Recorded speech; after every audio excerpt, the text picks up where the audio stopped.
Здравствените работници од ковид центрите и лицата над 70 години ќе бидат првите кои ќе се вакцинираат кога ќе стигнат вакцините од Кина.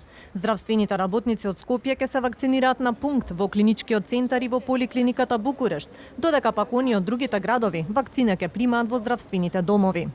Лицата над 70 години пак ќе ги повикуваат матичните лекари преку телефон и доколку сакаат да се вакцинираат ќе им биде закажан термин.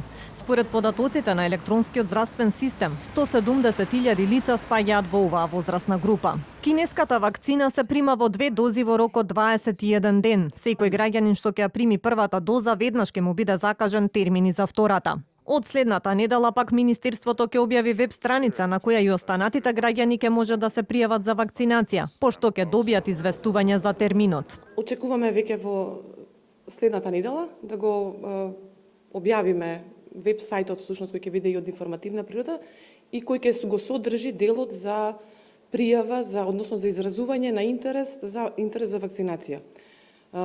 Ќе биде објавен, ќе може веднаш да се започне со пријавување. Со тоа што, пак ќе се повторам, податоците што ќе бидат внесени на сајтот, ќе се пријавуваат граѓаните со своите податоци или ќе се идентификуваат, автоматски ќе добијат одговор на имейл адресата која ќе ја остават, дека е примена нивната пријава и да очекуваат, соодветно на тоа во која група спаѓаат од овие кои се дефинирани во националниот план, да очекуваат од нивниот матичен лекар да ги повика само за терминот која ќе им биде закажана вакцинацијата. По овие групи на граѓани ќе следува вакцинација на граѓаните над 65 години, хронично болните, здравствените работници од другите институции, како што се центрите за јавно здравје и институтите, потоа вработените во владата, парламентот, образованието и градинките.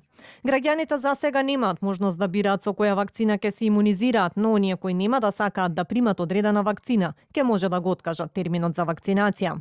Министерот за здравство и денеска не знаеше да каже кога ќе почне вакцинацијата и кога ќе стигнат вакцините, ниту од Кина, ниту од Србија, ниту пак они од директните преговори со Pfizer. Избегна да одговори на прашањето дали чувствува одговорност што не обезбеди ниту една вакцина за македонските граѓани досега, но тврди дека ќе добиеме значајна количина со што вели нема да има прекин во вакцинацијата.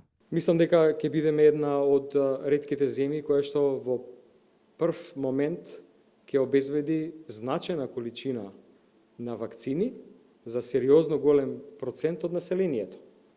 Сите земји се соочуваат со истиот предизвик. На прашањето пак зошто Македонија ја одбива руската вакцина која веќе и Европа ја бара, Филипче вели дека нема потреба да преговара со русите засега, повторно подпирајќи се на вакцините од Ковакс, механизмот на Светската здравствена организација и од директните преговори со Pfizer. Во овој момент нема да правиме ништо посебно и конкретно кон ниту еден друг извор на вакцини поради овие две работи кои што ги спомнав претходно. Прво, за да започне и да видиме како ќе тече процесот на имунизација и понатаму за да видиме каква ќе биде динамиката со која што ќе стигнуваат вакцините од другите инструменти. И ковак сега да видиме и договорот со Pfizer, таа количината од Србија.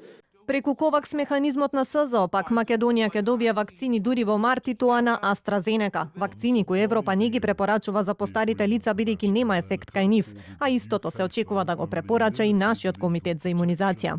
Информациите за користење на вакцината на AstraZeneca кај постарата популација, односно над 65 години, ги следиме на тековна основа. Се уште официјални информации од страна на Европската медицинска агенција, ниту од Светската здравствена организација нема за нејзино некористење над 65 години, но искуствата на другите земји, вклучително Франција и Италија, веќе и Шпанија, искочи со некои препораки.